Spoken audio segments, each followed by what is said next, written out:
Gazi tyres কারখানার আগুন পুরোপুরি নির্বাপন করা হয়েছে বলে জানিয়েছে ফায়ার সার্ভিস। তবে ভবনটিতে দীর্ঘ সময় ধরে আগুন জ্বলতে থাকায় ভবনটি এখন খুবই অনিরাপদ।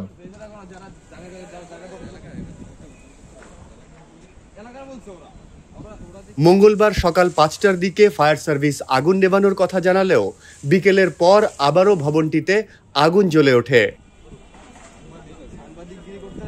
সন্ধ্যার পর রাতে আগুনের তীব্রতা বাড়ে, তবে আগুন রাতের মধ্যেই নেভানো সম্ভব হয়েছে বলে জানান Narayanganj fire service and civil ডিফেন্সের উপসহকারী পরিচালক আব্দুল মান্নান। তিনি বলেন, মঙ্গলবার সকালে আগুন নেভানোর পর ভবনটির সিঁড়ি দিয়ে ৪ তলা পর্যন্ত উঠতে পেরেছিলাম। সিঁড়িতে দাঁড়িয়ে যতদূর দৃষ্টি যায় ততদূর কোনো ভিকটিম চিহ্ন পাওয়া যায়নি।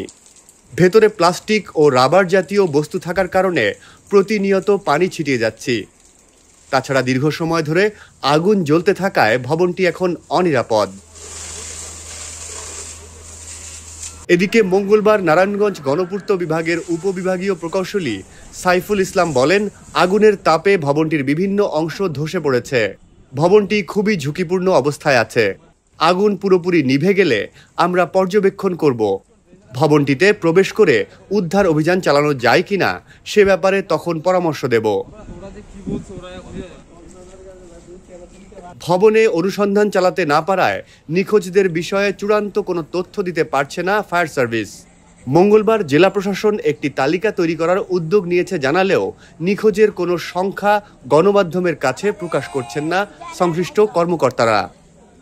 সকালেও কারখানার সামনে ও আশেপাশের এলাকায় নিখোঁজদের স্বজনদের খোঁজে অপেক্ষা করতে দেখা গেছে।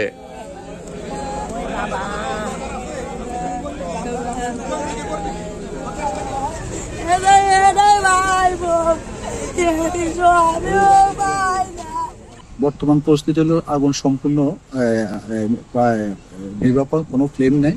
আমরা জাস্ট মাঝে মধ্যে একটু ধোঁয়া যেটা দেখা যাচ্ছে সেটা আমরা রিমুভ করার চেষ্টা করতেছি। আর আপাতত আমাদের আগুনের যে ভয়াবহ আপনারাও নিজেরাও দেখতেছেন, আগুনের কোনো ফ্লেম বা কোনো কিছু নেই, ধোঁয়া তেমন নেই। ২-১টা স্পট সামান্য একটু ধোঁয়া আছে, এটা আমরা হয়তো কিছুক্ষণের মধ্যে রিমুভ করতে হবে। আমরা প্রাথমিকভাবে যতটুকু উদ্ধার করেছি আমরা কিছু পাই নাই।